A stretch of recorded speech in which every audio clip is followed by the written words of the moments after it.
శ్రీ గురు రాఘవేంద్ర స్వామి జ్యోతిష్యాలయం మంత్రాలయ ప్రఖ్యాత జ్యోతిష్యులు పండిత్ రమేష్ శాస్త్రి మీ పుట్టిన తేదీ పుట్టిన సమయం చెప్తే మీ జాతకం రాసి మీ జీవిత సంపూర్ణ భవిష్యత్ ఫోను ద్వారా తెలుపబడను. Phone number 9036164617. రేపు శని త్రయోదశి వచ్చింది. త్రయోదశి శనివారం నాడు వస్తే ఆ రోజును శని త్రయోదశిగా వ్యవహరిస్తారు. శనివారం శ్రీ మహావిష్ణువుకు ప్రీతికరమైన రోజు. అలాగే త్రయోదశి పరమేశ్వరుడికి ఇష్టమైన రోజు. అందుకే త్రయోదశి శనివారం నాడు వస్తే శివకేశవులకు అత్యంత ప్రీతిపాత్రమైన రోజని పెద్దలు అంటూ ఉన్నారు. శని జన్మతిథి కూడా త్రయోదశి. అందుకనే శని త్రయోదశికి ఎంతో విశిష్టత ఏర్పడింది. అయితే ఈరోజు శని దోషాలు ఉన్నవారు ఆ దోషాలు తొలగిపోవాలని, కోటీశ్వర్లుగా మారిపోవాలని కోరుకుంటూ ఉంటారు. అలా అనుకునేవారు వెంకటేశ్వర స్వామిని పూజించాలి. శ్రీనివాసుడిని పూజించే వారిని పీడించనని సాక్షాత్తు శనీశ్వరుడే మాట ఇచ్చాడు. అయితే ఈ శని త్రయోదశి రోజు ప్రత్యేకంగా వెంకటేశ్వర స్వామి ముందు ఈ ఒక్కటి పెడితే అష్టైశ్వర్యాలు కలుగుతాయని పండితులు చెప్తూ ఉన్నారు. మరి అది ఏమిటో ఈ వీడియోలో తెలుసుకుందాం. శని త్రయోదశి రోజున సూర్యోదయానికి ముందే స్నానం చేసి వెంకటేశ్వర స్వామిని పూజించటం చాలా మంచిది. ఈరోజు వెంకటేశ్వర స్వామికి ఎంతో ఇష్టమైన వరిపిండి దీపాన్ని స్వామివారి పటం ముందు పెడితే ఆర్థిక సమస్యలన్నీ కూడా తొలగిపోతాయి, గ్రహ దోషాలన్నీ కూడా పోతాయి, శని దోషాలన్నీ కూడా నశించిపోతాయి.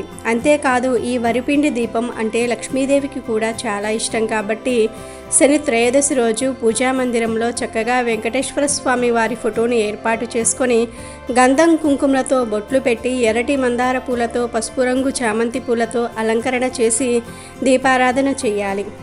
ఈ దీపారాధనకు మీరు మీ చేతులతో స్వయంగా చేసిన వరిపిండి దీపం వాడాలి. ఈ వరిపిండి దీపం ఎలా చేయాలంటే, ముందు వరిపిండిలో పాలు బెల్లం ఒక అరటి పండును కలిపి చపాతీ పిండిలాగా చేసుకోవాలి.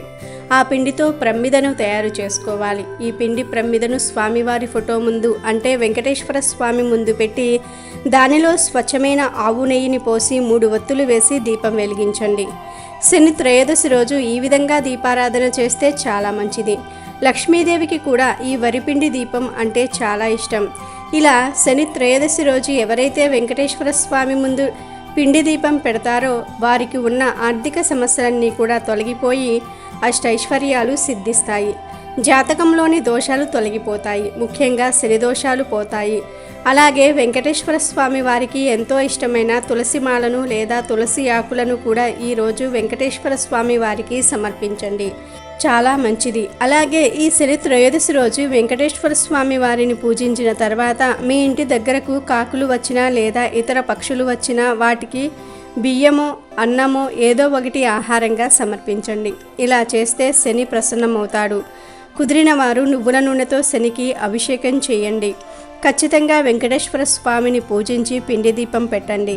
శని మిమ్మల్ని ఎలాంటి ఇబ్బందులు పెట్టడు. అంతేకాదు స్వామివారి అనుగ్రహంతో ఐశ్వర్యం కూడా ప్రాప్తిస్తుంది. మరి తెలుసుకున్నారు కదా, మీరు కూడా రేపు శని త్రయోదశి రోజు వెంకటేశ్వర స్వామికి ప్రీతిగా పిండి దీపారాధన చేసి దోషాలను తొలగించుకొని సంతోషంగా జీవించండి. వీడియో నచ్చితే లైక్ చేయండి, షేర్ చేయండి, బట్ సబ్స్క్రైబ్ చేసుకోవడం మర్చిపోవద్దు.